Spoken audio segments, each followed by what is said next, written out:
Michael Lewis's big contrarian bet. Almost everyone in the world believes that Sam Bankman-Freed is guilty. In Going Infinite, the writer takes the kind of risk that his characters often do, and asks us to question that assumption. By Gideon Lewis-Kraus, from the New Yorker magazine. October 4th, 2023. Read by the AI voice of David Erdody. Almost immediately after the cryptocurrency exchange FTX imploded last November, an agent emailed Hollywood buyers to reveal that the writer Michael Lewis just happened to have spent the previous 6 months hanging around Sam Bankman-Freed. Lewis, the agent noted, hadn't written anything yet, but the recent developments had provided a dramatic surprise ending to the story. Nobody would have argued that point. But Lewis didn't appear to regard this unexpected climax the way everyone else did.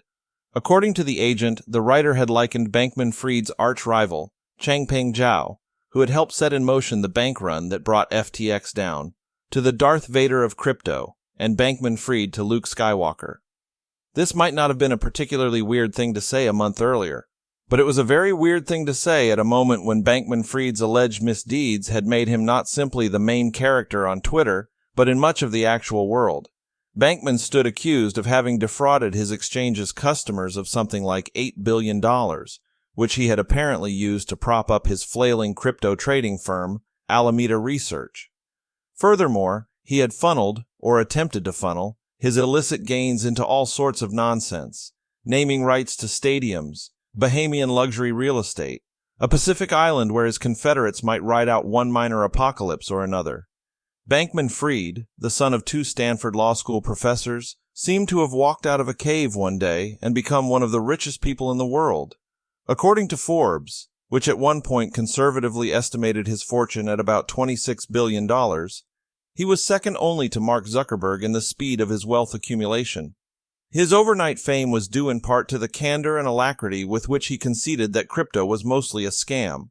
As an advocate for clear government regulations, he positioned himself as an unlikely grown-up in the industry, and it was due in part to his charitable donations. As an effective altruist, he planned to give all his money away.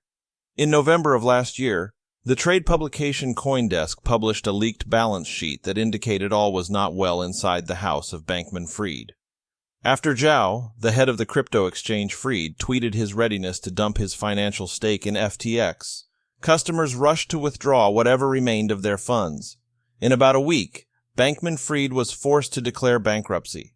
A month later, he was extradited from the Bahamas, where he was indicted on multiple counts of fraud. He has consistently maintained that the whole thing was more or less an accounting mishap, and has pleaded not guilty. During his trial, Bankman-Freed's lawyer told the court, "It's not a crime to run a business in good faith that ends up going through a storm. If convicted, he could face more than a century in prison."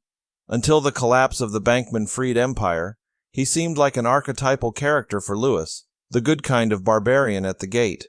Then all of a sudden he appeared less of a Jim Clark, the founder of Netscape and an early figure in the Lewis pantheon, and more of a Michael Milken, who made a dubious fortune on junk bonds.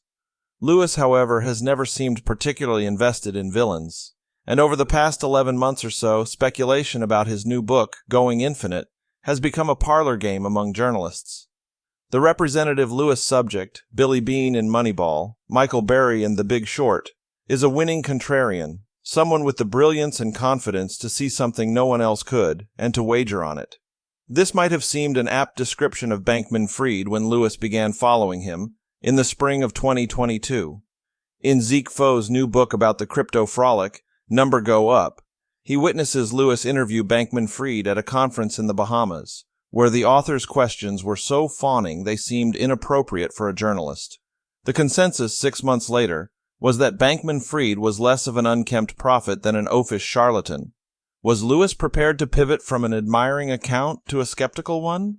Was he interested in telling this kind of story, or even capable of it? In the run-up to the book's publication, which was set to coincide with the first day of Bankman-Freed's trial, it started to look as though Lewis had not pivoted at all. On Sunday night, when Lewis appeared on 60 Minutes to discuss the book, he came out as willing to entertain the possibility that Bankman-Freed had genuinely just lost track of the customer money. That, although he was obviously guilty of egregious mismanagement, It was not clear to Lewis that he had knowingly committed fraud. CoinDesk wrote an editorial called "Is Michael Lewis Throwing Out His Reputation to Defend Sam Bankman-Freed?", arguing that the interview all but solidified the idea that Going Infinite, Lewis's 21st book, will be a hagiography of Sam Bankman-Freed. The book is not, as it turns out, a hagiography. Bankman-Freed is not portrayed as a hero, but he isn't portrayed as an anti-hero either. The book's tone is one of tender beguilement, with the occasional flash of remonstrance. Lewis isn't sympathetic exactly, but he is defiantly open to evidence of Bankman-Freed's innocence. Bankman-Freed does come off as a recognizable contrarian. But perhaps the most relevant contrarian subject in this magnificently ambiguous book is Lewis himself. Lewis likes to write about figures who survey the informational landscape, weigh the probabilities, and under conditions of uncertainty, take expensive gambles, which is exactly what Lewis himself has done. Lewis's affections have never been limited to iconoclasts. He also puts a premium on the category of people who do their job well, as in The Fifth Risk, the best of his recent books, about the uncredited foot soldiers of the civil service, and the category of children. Some of his child subjects don't behave like children. In a famous piece from the early .com era, he profiled a teenager who became one of the most sought-after advisors on a forum for legal consultations. He wrote a sentimental book about fatherhood. Sometimes the children he's written about are children only in a metaphorical sense. A running thread of The Big Short is that the financial crisis happened because there weren't enough adults in the room. What he admires in a child is a useful kind of naivete, which allows them to see through an adult world of pretense and convention. Bankman-Freed is, in Lewis's account, someone who both never had a real childhood to speak of. His parents began to talk to him as an adult at the age of 8, and he is nearly incapable of producing any character witnesses from before the age of 18, and who remains a child. Bankman-Freed is bored by a certain kind of adult stupidity. He has no patience for academia, which he describes as one long canned talk, created mainly for narrow career purposes. He is scornful of what he sees as inherited truisms. Shakespeare, it seemed to him by high school, relies on simultaneously one-dimensional and unrealistic characters, illogical plots, and obvious endings. People who believed otherwise just weren't thinking logically, which for Bankman-Freed meant focusing on the underlying statistics. As he asked in a blog post as a college sophomore, "What are the odds that the greatest writer would have been born in 1564? Even once he is no longer technically a child, he still acts like one." Lewis often seems conflicted about Bankman-Freed's disregard for the statutes of manhood. On the one hand, why should Bankman-Freed wear anything other than rumpled cargo shorts to fancy Hollywood parties? On the other hand, people who testify before Congress should bother to tie their shoes. When it comes to the kind of adulthood Lewis respects, Bankman-Freed acquits himself poorly. Lewis is committed to professional standards and emphasizes that Bankman-Freed seems exceptionally bad at the aspects of his job that involve scruples or responsibility. As an aspiring corporate mogul in his late 20s, he steadfastly refuses anything like orderly supervision. No org chart, no compliance, no human resources, no oversight at all. Lewis's best-selling debut, Liar's Poker, introduced him as something of a Pharisee. The antics of 80s bond traders struck him as vulgar. But that life had its crude satisfactions as well, and one way to read the arc of his career is to suggest that Lewis has spent the past 2 decades wondering whether success should be measured by principle or by consequence. Michael Burry made a lot of money by betting on an outcome that would cause a lot of human misery, but he was also right about subprime mortgages. Lewis is, in other words, a moralist who has dedicated his career to an exploration of pragmatism. The first part of Going Infinite is dedicated to an examination of what Bankman-Freed is not. He doesn't much care about people one way or the other, and he admits to feeling no emotion. Perpetually bored, he requires constant entertainment, most often in the form of complex games like Magic the Gathering, in which the players are routinely wrong-footed by shifting rules. He makes commitments not out of any sense of emotional conviction, but on the basis of mathematics and logic. His veganism, for example, has nothing to do with an affection for animals, about which he couldn't care less, but with a detached ability to compute the sum of their suffering. His acceptance of effective altruism, a movement devoted to the rational improvement of our lives, as an intellectually coherent sense of purpose, is similarly bloodless. He feels permanently misunderstood, but lacks most, if not all, the things the rest of us might call desires. He does, however, like to win. It's not until the end of his time at MIT, where he half-heartedly studied physics and served as the commander of his nerd frat, that he at last comes to ascertain what makes him special. In an interview for a job at Jane Street, a trading firm, he's put through a day of slantwise games. What he discovers, in Lewis's telling, is that he's preternaturally well-suited to pressurized environments where high-stakes decisions must be made in haste and with limited or occluded information. He also learns that an adversary who proposes a bet is providing you with information encoded in the bet itself. When one interviewer asks him what the odds are that the interviewer himself has a relative who plays professional baseball, Bankman-Freed does the relevant math. How many professional baseball players exist? How many relatives most people tend to have? And figures that the answer is about 1 in 1,000. But then he stops himself. Was the question chosen at random? Or was it chosen because the interviewer had some personal connection to it? Bankman-Freed dramatically increases his proposed odds. He gets a job and thrives as a trader. Bankman-Freed's greatest talent, Lewis believes, is his ability to appraise the expected value of a bet on the basis of a roughly grasped probability distribution. This isn't just about money, although Bankman-Freed goes on to make an ungodly amount of it in a very short time. He leaves Jane Street to found his own proprietary crypto trading firm, Alameda Research, with lavish and hypocritically usurious funding from wealthy, effective altruists. The firm makes big gains on complex arbitrage trades, but at one point it's also losing $500,000 a day. Within a few months, Alameda falls apart, and half of the senior staff leaves. A hazy picture of what became known as the schism has circulated in the effective altruist community since then. But Lewis, for the first time, provides a detailed version of the story. With only a shoddy system to track the firm's assets, about $4 million of cryptocurrency went missing. Bankman-Freed didn't worry too much about it, but his colleagues did. Some of them thought that he'd perhaps stolen it, and they told other members of the community that Bankman-Freed was ethically bankrupt. If he could blithely lose track of $4 million, money that was in theory earmarked to save thousands of lives, how could he possibly position himself as a movement steward? Lewis writes, at least some of his fellow effective altruists aimed to bankrupt Sam, almost as a service to humanity, so that he might never be allowed to trade again. Lewis writes of this internecine struggle, that you might have reasonably assumed that the putative owner of money slated for donations wouldn't matter. You would be wrong. In their financial dealings with each other, the effective altruists were more ruthless than Russian oligarchs. Many people, myself included, felt that even the sketchy lineaments of this story should have forced the EA movement to reckon with Bankman-Freed's slipperiness sooner. And Bankman-Freed, in his relationships with his erstwhile colleagues, could be monstrous. In this, as in basically all other instances, Lewis makes it clear that he acted like an asshole. Lewis spends considerable time on this episode insofar as it prefigures, perhaps needless to say, the much more consequential disappearance of significantly more money a few years later.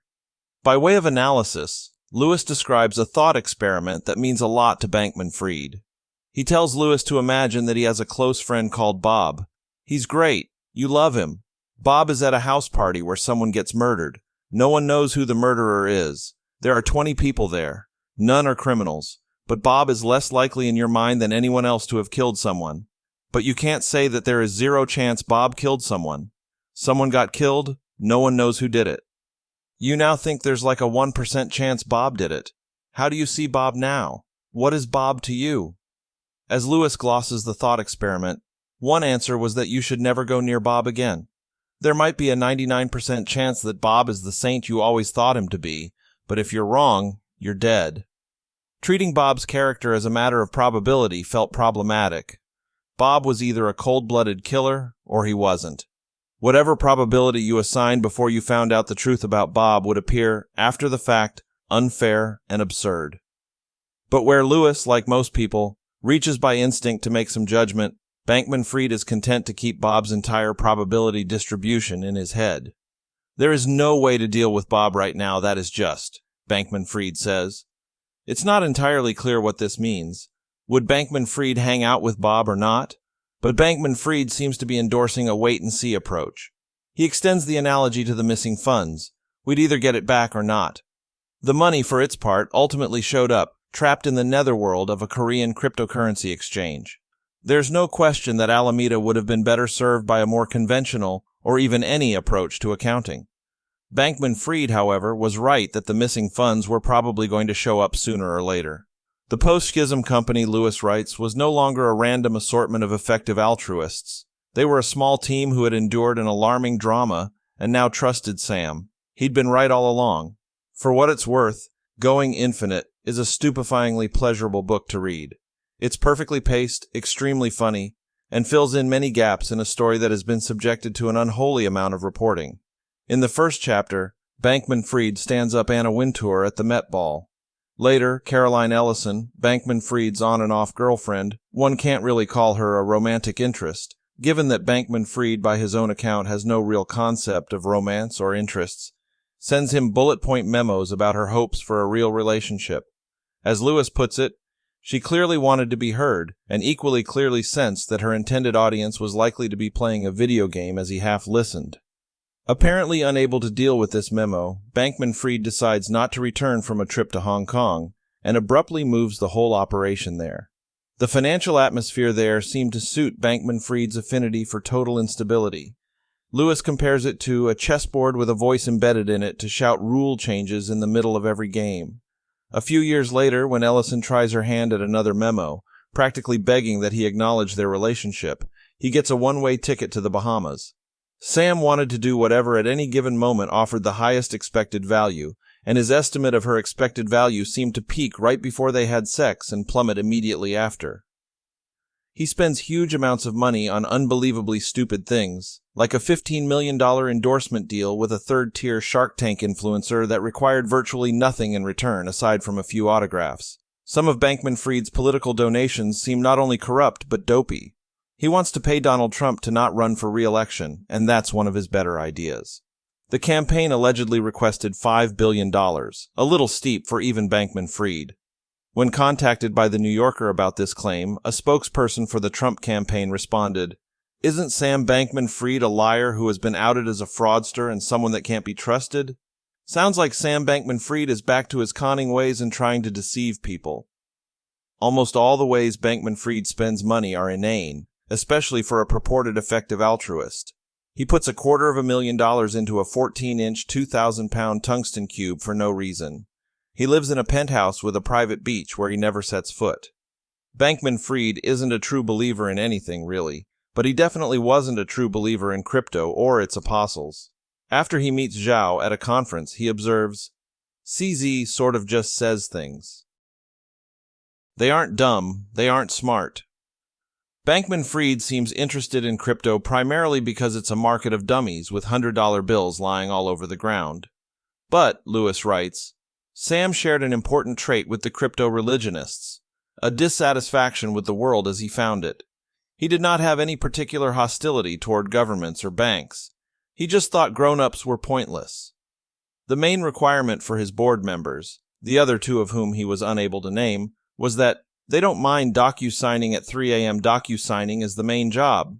At various points, Lewis describes Bankman-Freed's relationship to pedestrian reality as that of a Martian to Earthlings. In any Michael Lewis book, the immense satisfactions of narrative and detail are the table stakes.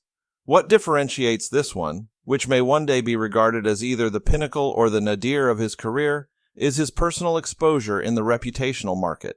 Pretty much every sentient being aside from Bankman-Freed's parents and his lawyers is convinced that he is guilty of one of the greatest financial frauds of all time. As Lewis notes, the odds of an acquittal in federal court are about half of 1%. 3 of his top lieutenants, 2 of whom fled the Bahamas in panic for the safety of their parents' houses, have turned government's witness. In a speech Ellison gave to the Hong Kong office in the wake of the bank run, she seemed to have admitted that Alameda had deliberately siphoned customer funds from FTX. The government has more than 6 million pages of documents in evidence. Lewis doesn't fully give Bankman-Freed the benefit of the doubt. He reports 2 conversations that Bankman-Freed took part in at a despoiled Bahamas penthouse that seemed to support the charge of malfeasance. He implies that Bankman-Freed's effective altruist pledges were largely notional, a convenient vehicle for his will to power. He does ignore some of the most persuasive evidence. He leaves out, for example, the allegation, which Bankman-Freed denies, that he exploited a backdoor in the code that allowed him and his confederates to move customer funds out of FTX, and in general seems to rely on the idea that as an author, he might skip lightly over a government case that ought to be largely familiar to his readers. But he concludes that there is still an outside chance that Bankman-Freed did not move customer funds. Bankman-Freed's version of the story is that other people, especially Ellison, messed up while he wasn't paying attention. Of the missing funds, Lewis writes, "The $8.8 billion that should not have been inside Alameda Research was not exactly a rounding error, but it was possibly not enough to worry about. As Sam put it, I didn't ask how many dollars do we have? It felt to us that Alameda had infinity dollars." The final chapters of the book are dedicated to an evaluation of Bankman-Freed's story that stops just short of credulity. The fact that FTX's famous liquidation engine, which allowed the exchange to close out leveraged positions once the trader ran out of collateral, did not apply to Alameda Research's trades? It makes sense, Lewis writes, that the exchange's primary market maker had been allowed, at least early on, to lose some money. The obscure fiat ad account with almost $9 billion of customer funds? Lewis finds it not wholly implausible that this was, in fact, a gigantic accounting error explained by FTX's difficulties securing bank accounts. As Lewis concludes, his story, implausible as it sounded, remained irritatingly difficult to disprove. And Lewis very gently insinuates that Ellison, in over her head, might have made some very bad decisions. Lewis's trademark is an easygoing, wry serenity, but he reserves an unusual contempt for John Ray, the expert brought in to oversee the bankruptcy, for a variety of purported forensic errors. And he concludes the book with the suspicion that the mystery of the missing funds might not be a mystery at all. It seems possible, he writes, that the bankruptcy proceedings thus far have in fact accounted for all of it. Bankman-Freed's insistence that the whole thing was a series of accounting and management errors seems, to most people who have been following this for the last year, ridiculous on its face. But Lewis's Bayesian prior, a term Bankman-Freed and his ilk use loosely to describe one's best estimate of an event's likelihood before further evidence emerges, is informed by the fact that the $4 million that inspired the schism had been, in the end, simply misplaced. In a thoughtful Guardian profile that appeared on Tuesday, Lewis addressed the criticism that he'd become too involved with his subject to price him fairly. Lewis said, "I do hear it in the air, around Walter Isaacson's book on Elon Musk, and probably around mine, this kind of suspicion/hostility towards the journalist who really gets to know their subject, that it's access journalism, or you got too close or whatever." But this was the cost, Lewis told the reporter, of immersive reporting, which he had always associated with a pure joy he feared had deserted him after his daughter Dixie died in a car accident in 2021. The book is dedicated to her. I think that he's underselling his project, which is marked in this book by a willingness not only to get close to a bewildering and often unpleasant subject, but to take something from him. What he began with Moneyball has come into full flower with Going Infinite. Lewis has surveyed a landscape taken by convention as settled and found it destabilized, at least here and there, by uneven and unreliable information. As Lewis writes of the aftermath of the implosion, all these people inside FTX suddenly wanted to seem to know less than they did, and all these people outside FTX thought that they knew more than they actually did. On Twitter, in the blink of an eye, a rumor became a fact, the fact became a story, and the story became an explanation. Lewis can't bring himself to grasp at any easy certainty beyond the fact that Bankman-Freed had no business running a vast network of companies as if it were his private fiefdom, even if the public narrative seems overwhelmingly warranted. He has accepted, as Bankman-Freed would put it, that we aren't merely the average of our behavior, but our own probability distributions. He has assessed the expected values, and like Bankman-Freed, has elected the option of highest risk and highest reward. He's taking a highly contrarian position on the margin, and he hasn't done all that much to hedge the trade. The trial will make him look like a fool, or it will make him look like a genius. But if there's even a minimal chance that Bob committed not murder, but merely negligent homicide, Lewis will not bring himself to write off his friend. Perhaps Lewis's book should encourage an update, however minuscule, in our own priors. New information is imminent, We will all wait and see. Published in the print edition of the October 16, 2023 issue, with the headline Crypto Ball. End of article.